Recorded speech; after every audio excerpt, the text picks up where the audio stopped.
এবারে থাকছে একটি ভিন্ন ধরনের খবর। ফ্রিজ, এয়ার কন্ডিশন ছাড়া জীবন বর্তমান সময়ে ভাবাই যায় না, অথচ হাজার বছরের পুরনো কোরিয়ান শীতাতপ নিয়ন্ত্রণের কৌশল ঠিক একই কাজ করত।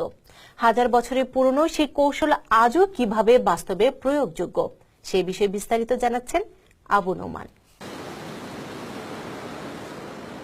প্রায় 15,000 বছর আগে আদিযুগের কোরিয়ানরা শীতকালের বরফ মজুত করে রাখতে তৈরি করেছিল সিওক বিঙ্গো নামের এসব গুদাম। প্রধানত মাটির গভীরে টানেল খুঁড়ে নির্মাণ করা হতো এগুলো। পাথরের তৈরি ধনুকাকৃতির ছাদে থাকত বাতাস চলাচলের জন্য একটি করে গর্ত।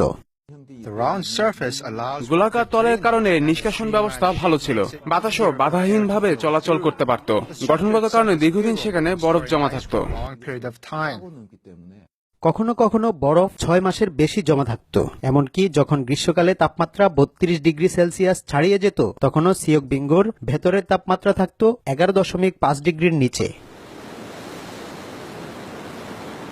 সম্প্রতি প্রাচীন এই আইসবক্স সুবিধার সাথে আধুনিক প্রযুক্তির মিশ্রণ ঘটানো হয়েছে। সিওক বিঙ্গোর বৈজ্ঞানিক নীতির উপর ভিত্তি করে কোরিয়া ভিত্তিক একটি গবেষণা প্রতিষ্ঠান তরল প্রাকৃতিক গ্যাস মজুত করতে আন্ডারগ্রাউন্ড গুদাম তৈরি করেছে। এর মাধ্যমে গবেষণা প্রতিষ্ঠানটি বছরে 34% বিদ্যুৎ খরচ কমাতে পেরেছে।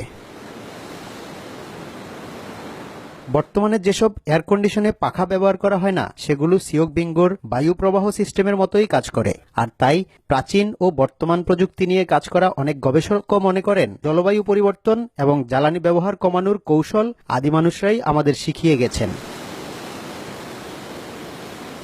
Abu Noman, TVN24 news desk.